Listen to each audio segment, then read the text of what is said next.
Olá pessoal, sejam bem-vindos a mais um episódio do AsasCast, o seu podcast sobre educação infantil.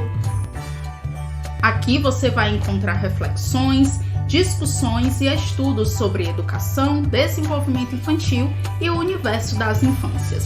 Eu sou a Sara de Castro, pedagoga, uma das coordenadoras do Ateliê Asas às Infâncias e estarei com vocês na mediação deste episódio. No EP de hoje, ouviremos uma convidada muito especial que abriu a nossa série de lives intitulada O Asas Voa, a nossa querida Soraya Lucato, arte educadora e difusora dos conceitos de Arno Ster no Brasil. Nessa conversa super espontânea, Soraya abordou a temática como nascem os desenhos nas crianças. E se vocês ficaram curiosos para saber mais sobre o projeto Asas Voa, fica aqui o convite para vocês ouvirem também o nosso episódio de estreia, onde falamos sobre a trajetória do Ateliê Asas às Infâncias. Agora, seguimos para a nossa convidada especial. Com vocês, Soraya Lucato.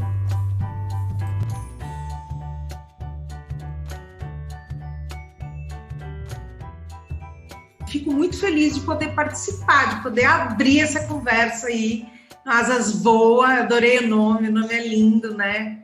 Porque é bem isso. E quero agradecer a participação de todo mundo que está aqui, porque eu tenho certeza que cada um de vocês estão aqui porque pensam a infância de uma maneira um pouquinho diferenciada, quer ampliar um pouquinho os conhecimentos, e eu espero poder contribuir um pouquinho com esse pensamento, com esse olhar para a infância de uma maneira mais espontânea. Então, primeiro eu agradeço vocês por essa oportunidade. Tá?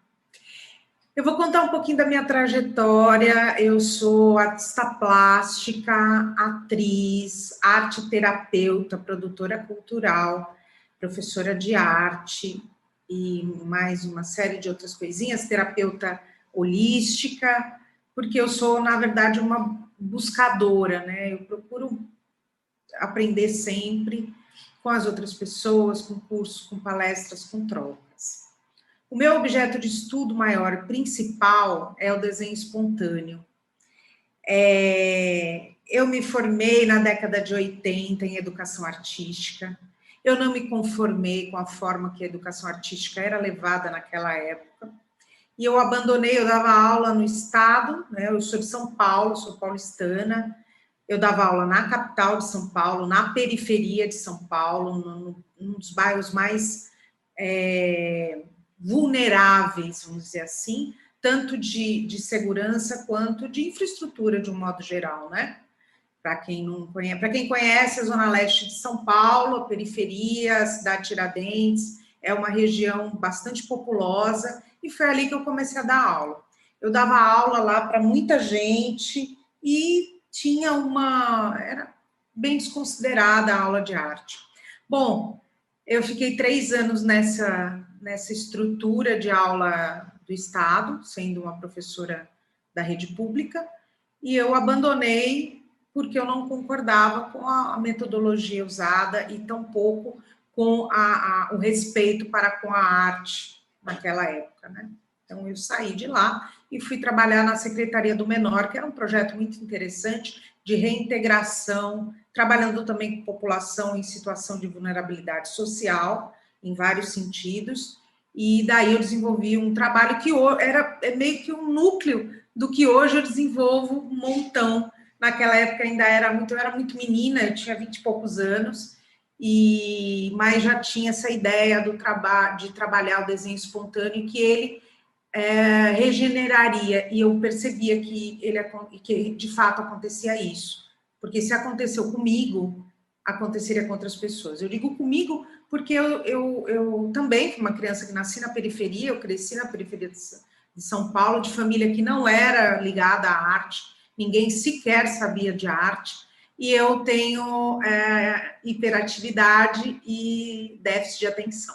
Então, para quem sabe o que é um TDAH, eu estou aqui presente. E como eu me regenerava, como é que eu consegui lidar com essas minhas questões? Com o desenho. A minha mãe, intuitivamente, ela me dava papel e falava, fica ali no canto, vai, pelo amor de Deus, aquieta, faço. E me dava muito papel, muita coisa para eu desenhar. E, de fato, aquilo era a minha produção e foi aí que eu resolvi me tornar artista. Contei tudo isso para mostrar para vocês o que eu vou contar hoje, que veio desde mim, então é uma coisa muito próxima minha. Anos depois eu desisti de dar aula porque eu não conseguia me enquadrar, porque eu não pensava daquela maneira, eu pensava o desenho espontâneo como eu penso hoje, como eu desenvolvo hoje. E aí eu saí de lá e fui trabalhar na produção de eventos, também para lidar com a coisa do produtor, do artista, como ele desenvolvia. E anos mais tarde, depois eu tinha me tornado uma executiva de uma empresa chamada FNAC, uma empresa de bens culturais, eu virei gerente de ação cultural da FNAC, fiquei lá por 13 anos. Eu comecei a adquirir um monte de it, tendinite, bursite, tudo que é it. E eu ficava muito doente, muito doente. E eu falei, bom, antes de eu ficar realmente muito doente, eu preciso encontrar a minha essência. Aí eu voltei a dar aula e voltei à faculdade, e foi aí, nesse meu retorno, que eu conheci o trabalho do Arno Externo, através de um amigo que morava na França. Ele trouxe para mim uns vídeos, eu vi esses vídeos, eram vídeos da filha dele, trabalhando no ateliê chamado Clolier, em Paris, e que essa menina estava regenerando, ela estava conseguindo lidar com as emoções, ela estava conseguindo trabalhar de uma forma muito legal, ela própria, com 4 anos, ela desenvolvendo uma coisa muito bonita, e ele me mostrou, eu fiquei encantada, e eu falei, eu quero conhecer esse trabalho, eu quero fazer esse curso. Descobri que não tinha esse curso no Brasil, e nem na América Latina, e eu fui buscar na fonte. Aí eu entrei em contato com o próprio Arno, por e-mail, e eu descobri que ele dava cursos, né, que ele dava essa formação, e eu fui até Paris, eu peguei, vendi tudo que eu tinha, e eu fui para lá, encarei essa vida e fui lá, estudei com ele um tempo, voltei para cá, né, desenvolvi o trabalho, montei um ateliê e fiquei mais alguns meses trabalhando com ele de forma remota, mandando e-mail e tudo mais, e ele me orientando para que eu pudesse montar um ateliê como o dele. E depois de muito tempo, eu estou há 10 anos estudando desenho infantil pela metodologia do externo. Então, hoje eu tenho 11 anos de ateliê e há 4 anos eu resolvi dar formação para as pessoas que querem trabalhar com essa metodologia que chama Jogo de Pintar, e para quem quer aprender sobre o desenho infantil. Não é só o desenho infantil, na verdade a gente vai trabalhar o desenho infantil, o desenho da criança e do adolescente e o desenho do adulto. São 3 fases, né? E é todo um percurso de um desenho espontâneo que é inerente ao ser humano, eu vou falar daqui a pouco. Então eu resolvi montar essa formação em 2016, voltei lá para a França, montei tudo isso com o Arno, voltei para o Brasil e montei a primeira turma. Hoje eu estou na 8ª turma desse curso e estou fazendo de forma remota, né? Porque a pandemia, aí eu tive que entregar o meu ateliê, porque ninguém ia mais lá, eu não podia, enfim, bancar o aluguel, comecei a fazer de forma remota. Foi aí que eu conheci a professora doutora Luciane Goldberg, que é daqui da UFC, do Ceará, Universidade Federal do Ceará, e ela participou do meu curso e trouxe um bando de alunos dela, umas pessoas incríveis, e eles tinham um ateliê do IPRED, que é o Instituto da Primeira Infância, para quem é daqui sabe, é um instituto de referência da primeira infância em vários âmbitos, né, desde a saúde até a parte de arte, games e tudo mais. Ufa, consegui falar essa coisa toda, né? Eu tenho 52 anos, mãe de uma mulher linda de 22 anos e que está em São Paulo, ficou lá cuidando da vida dela e eu estou aqui.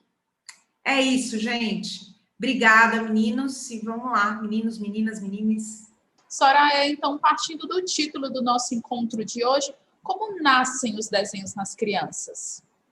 Ah, muito bem, obrigada. Essa pergunta é... Você sabe que essa pergunta foi a pergunta que eu fiz para o externo, porque eu tinha isso na minha cabeça, primeiro observando minha filha, quando era pequena, minha filha, como toda criança, tinha compulsão por desenhar, né? E ela desenhava. E eu, como já tinha essa vivência das artes, eu deixava minha filha desenhar nas paredes do quarto dela, tá? Eu falava, o teu quarto é o teu quarto, você pode desenhar onde você quiser.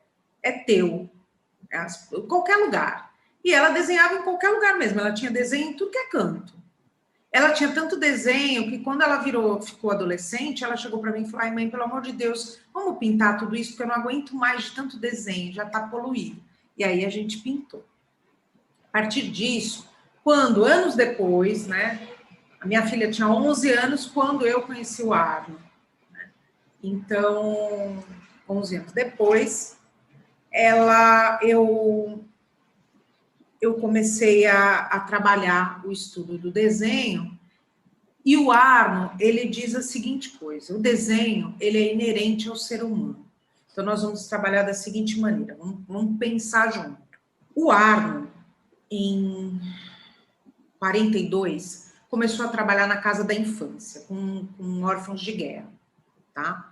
Ali ele observou que aquelas crianças que vinham, todas as crianças que vinham, desenhavam da mesma maneira. Não, ó, note bem, elas não desenhavam coisas iguais, mas elas desenhavam com os mesmos traçados, tá? Então vamos dizer que a garatuja, criança pequena começa com a garatuja. Ele foi pesquisar no mundo inteiro depois para provar para ele a pesquisa dele, que as crianças começavam a desenhar por meio da garatuja primeiro, antes de qualquer coisa. Ele foi para Nova Guiné, Cabo Verde, Mauritânia, Afeganistão, Peru, foi para, acho que uns 12 lugares diferentes, e lugares onde as crianças não tinham sido escolarizadas, para provar que elas faziam desenhos com traçados muito parecidos com as crianças que trabalhavam com ele no ateliê em Paris, crianças que vinham, né, da cidade e tudo mais. Quando eu estudei com o Arno, anos depois, eu montei um ateliê e eu montei um ateliê em São Paulo e montei um ateliê itinerante, que era um ateliê que eu falava clolier móvel. Era um ateliê que ia por vários lugares da cidade e ficava por um tempo.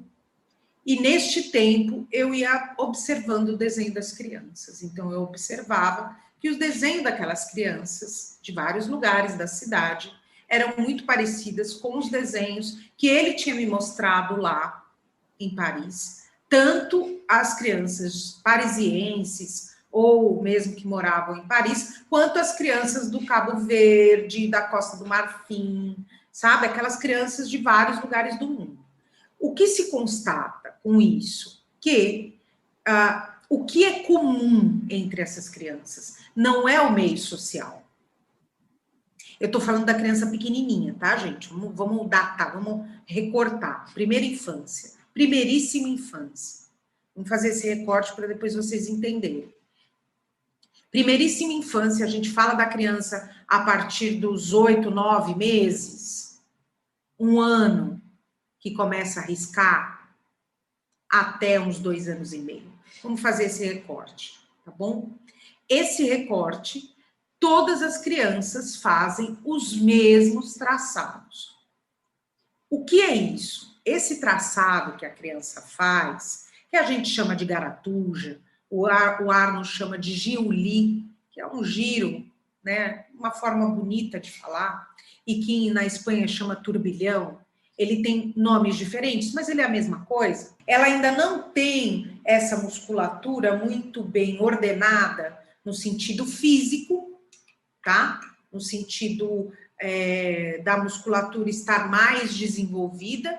Aí quem é da psicomotricidade sabe como é que funciona. Então ela ainda está se formando. O cérebro também está formando esse caminho o corpo, vamos dizer, amadurecer, né? De um modo bem simples, para que todo mundo entenda. Esses desenhos, eles são a representação dos movimentos que ela fez até então. Aí você vai me falar, tá, Soraya, quais são os movimentos? Quais são os movimentos que essa criança de 1 ano fez? Vamos pensar amplo. A criança, quando ela começa a andar, ela já fez vários movimentos, inclusive intrauterinos. E agora a gente vai falar desse feto. O feto, ele vai se multiplicando e vai se formando como um bebê.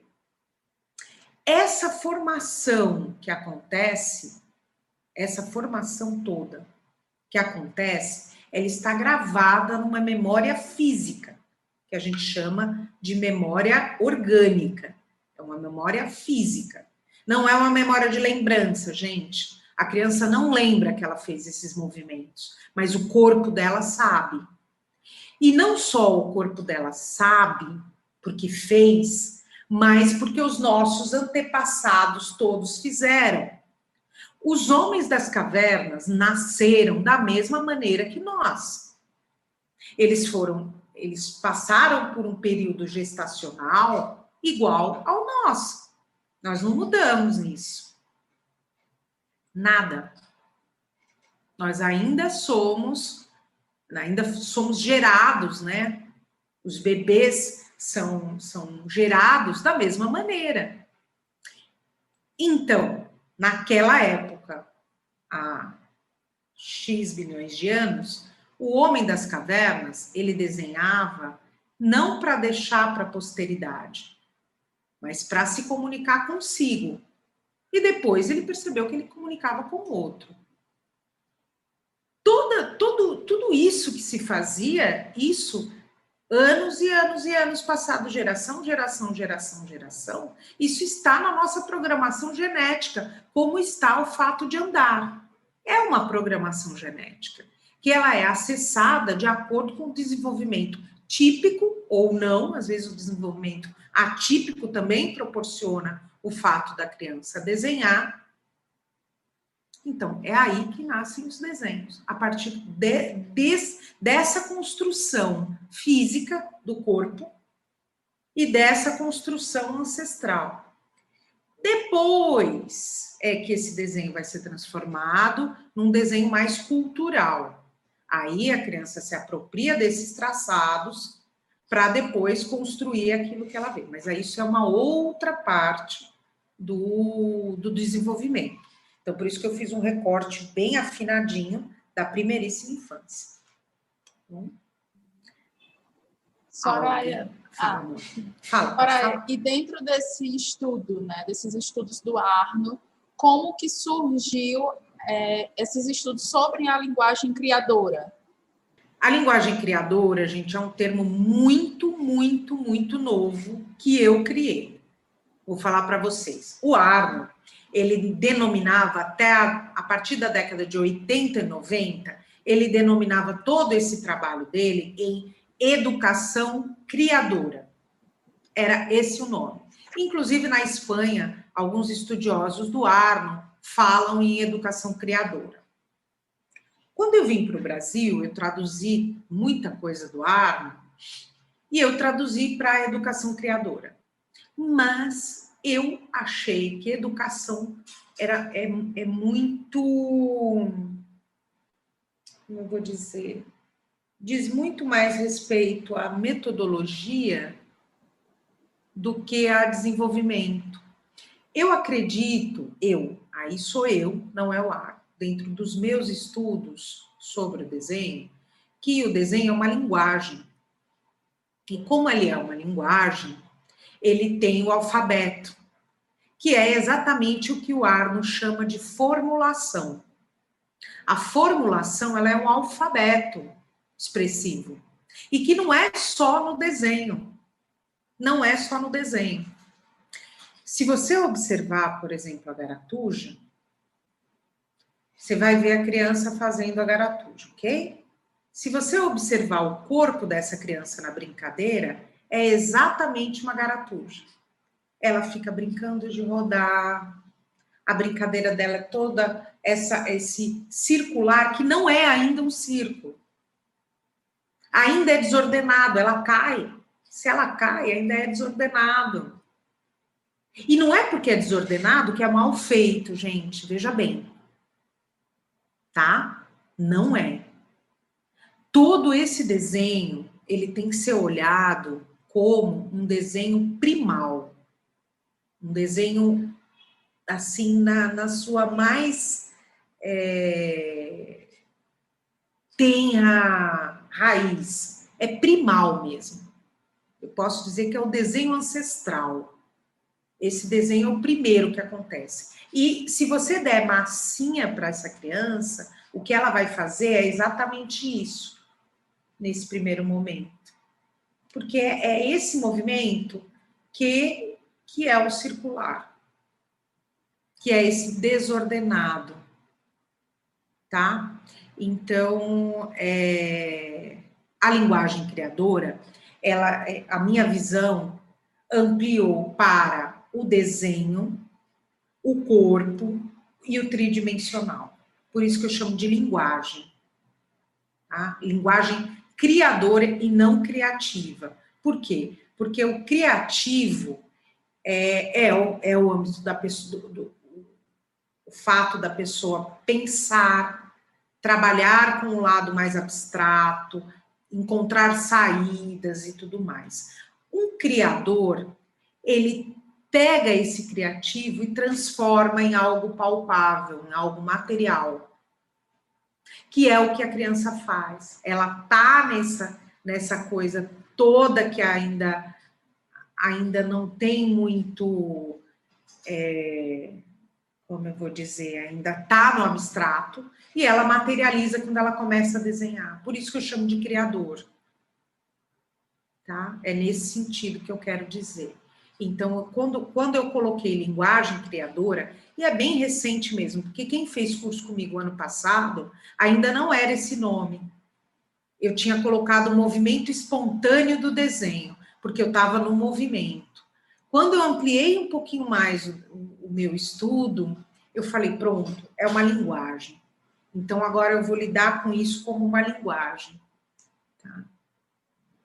É o mesmo curso, mas hoje ele está modificado. O módulo 2, por exemplo, ele já... Porque assim, eu dou o curso de formação, são 2 módulos. O primeiro é para a gente falar sobre a formulação. O que é a formulação? É um conjunto de códigos, 70 códigos, que todas as pessoas fazem para desenhar. Então, por isso que eu chamo de linguagem. Como se fosse um alfabeto, tá? O segundo módulo, eu já falo de como isso se dá no corpo, na argila, né, na pintura, no desenho, como montar um espaço para propiciar tudo isso para as pessoas, né? Então, é um curso completo de formação mesmo. Respondi? Sim, claro. Soraya, dentro desses estudos, né, que você comentou aqui com a gente, da formulação. Dentro da formulação, existem divisões, existem fases dessa formulação. Sim. Como que a gente pode compreender um pouco isso? Tá. A formulação, ela chama formulação primeiro porque ela é uma fórmula, tá? Então, a criança vai formular. Ela vai encontrando eco dentro de si, vai materializando isso pelo desenho.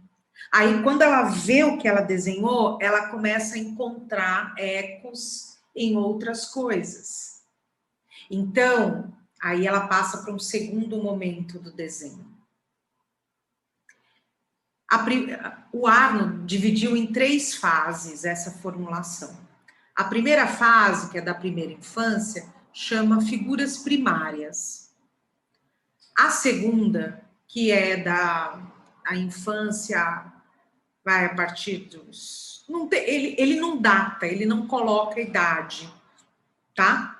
Mas a gente imagina que é por volta dos 6 anos, 7, que a criança já começa, ela já tem um conjunto de códigos que ela sabe fazer, e aí ela encontra eco nas coisas que ela vê. Então, por exemplo, ela faz um quadrado, aí ela vê, olha, a janela é quadrada, olha, eu consigo fazer também. Ó, a minha casa. Aí ela encontra eco nas outras coisas, aí ela começa a representar. Essa fase é a segunda fase, que chama objetos imagem, porque ela vê os objetos e ela transforma em imagem. Essa fase ela é muito grande, muito vasta, ela é enorme, é uma fase que adultos fazem. Quando a pessoa já está numa fase que ela não precisa mais representar, que para ela só importa reviver o prazer do traço, é a fase das figuras essenciais, que aí é a fase adulta, que é aquela fase que a gente chamaria de abstrato, mas não é. Não é bem abstrato, porque a abstração é quando você elimina os traçados exagerados e deixa só a essência, né? Nesse caso, a gente fala de um gesto, de um prazer de fazer aquele gesto, de um prazer de pegar, sabe? De fazer um ou outro gesto, que nem a gente sabe explicar por quê. Sabe aquele desenho do telefone? Antigamente a gente ficava no telefone desenhando, né? Então, esse desenho, hoje já não tem muito isso, muito WhatsApp, mas a gente ficava, e às vezes a gente até fica numa reunião, né, a gente fica lá, eu sou rainha de desenho de reunião, assim, né, eu tenho até caderno de desenho de reunião, porque eu não paro, né, eu preciso desenhar, e aí o que acontece? Você vai fazer traçados por prazer, você não está representando nada, você não tem compromisso com nada, você está lá. Isso essa fase das figuras essenciais, que é a terceira fase. Entendeu? Bem a grosso modo, gente. Tem muito estudo por aí, eu estou dando pinceladas só. E aí, Soraya, a gente, claro, baseado em todo o seu trabalho, em anos de estudo e também como professora em escolas, queria que você falasse um pouco para a gente a importância da prática do desenho, seja em casa ou mesmo nas escolas, que a gente sabe que é uma prática diferente, né? Dentro de várias que existem. Qual a importância dessa prática do desenho para o desenvolvimento da criança, o desenvolvimento infantil, global dessa criança? Bom, a importância é fundamental, né? Para mim, não tem infância sem desenho. Não tem infância sem brincar. O brincar e o desenho estão juntos. Para mim, não tem diferença. Então, assim, para quem está aqui e é professor, professora da rede pública ou não, enfim, ou que tem filhos, ou que tem crianças, ou que trabalha em alguma instituição, o fato de você proporcionar um desenho espontâneo não significa, isso tem que estar muito claro, não significa que você vai fazer, faz aí o que quiser. Não é isso. Desenho espontâneo não é isso. Um desenho espontâneo, ele é você deixar e proporcionar a pessoa desenhar aquilo que ela tem desejo de fazer. Então, você não vai dar um modelo para ela copiar, porque dando um modelo, ela vai copiar e não colocar para fora o que ela necessita. Tá? Então, como é que eu faço para proporcionar uma coisa que não é nem deixa lá, larga lá, e também não é um modelo, não é? Quando você prepara um ambiente para que a pessoa se sinta confortável para desenhar, já é um bom passo. Quando você não julga o que ela desenhou, isso é fundamental. E quando eu falo em julgamento, gente, eu não estou falando de falar mal. Falar bem também é julgar, é colocar valor. Então, a gente não fala do desenho.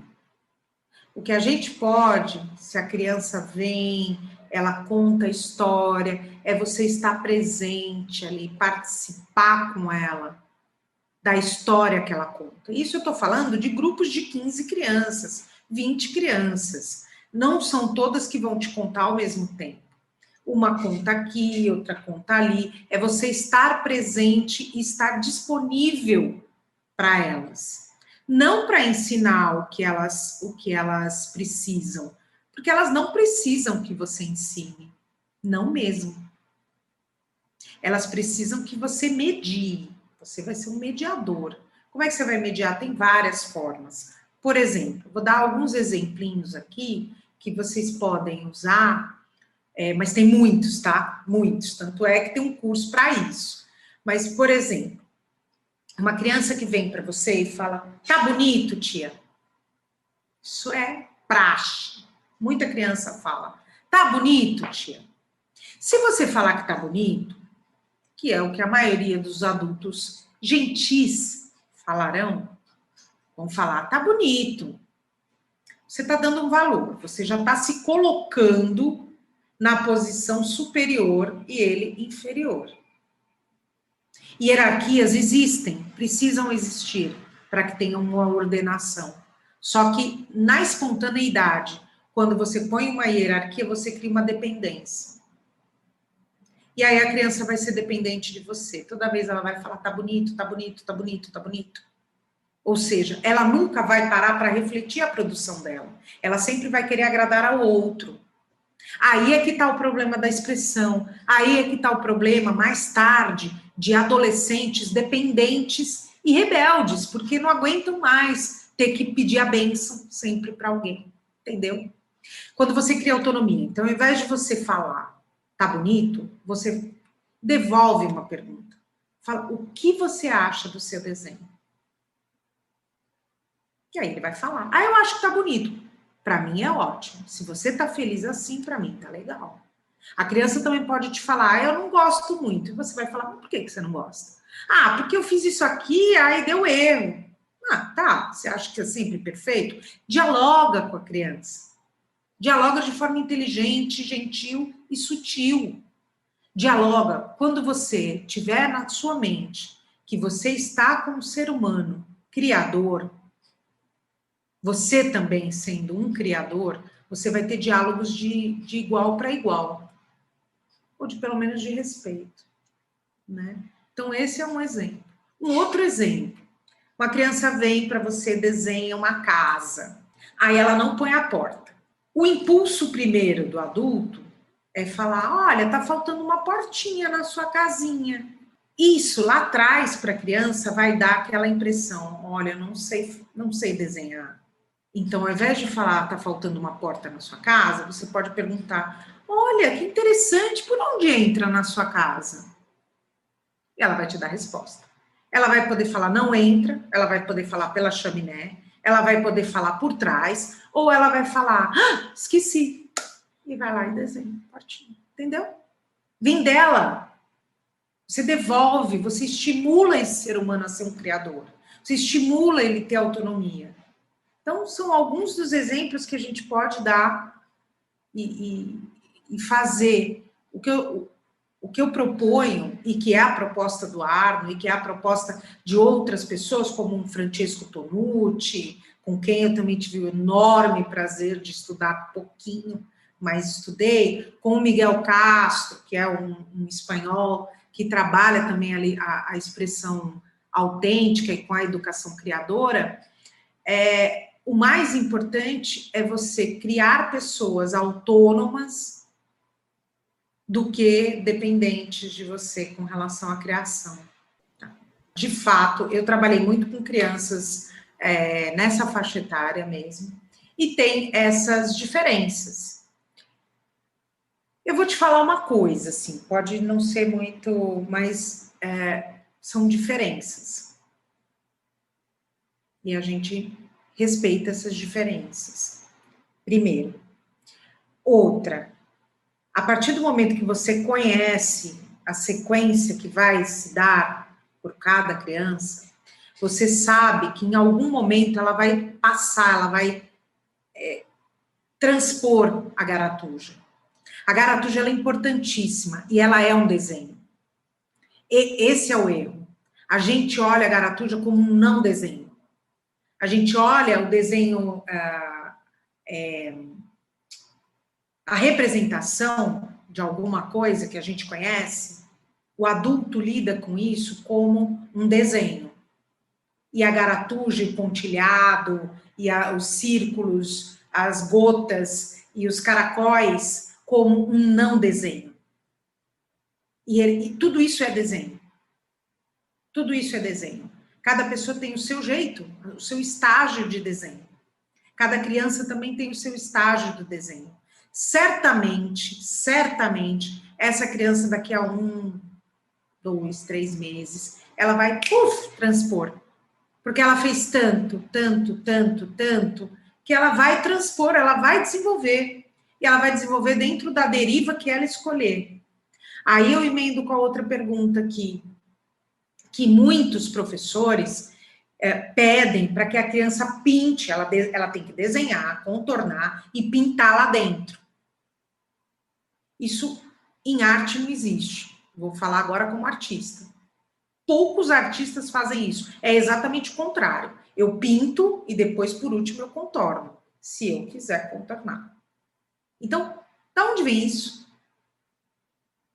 Da onde vem isso? Vou falar para vocês. Vem da missão francesa que veio ao Brasil e que colocou o ensino de arte como uma referência. E que se desenhava, mas isso é um desenho industrial, gente. Desenho industrial, onde eu desenho peças e coisas e depois eu vou colorir para que a pessoa tenha a referência da cor e da forma. Olha da onde vem. E a gente está exigindo que as crianças façam isso. A gente não conhece muito bem a nossa história artística. A gente precisa conhecer para saber disso. Nesse ponto, a professora Luciane Goldberg dá uma aula incrível, contando toda essa trajetória. É sensacional. Ela dá essa aula na UFC, ela dá essa aula dentro do curso que a gente propõe, da linguagem criadora. Ela dá essa matéria. E ela explica isso para a gente.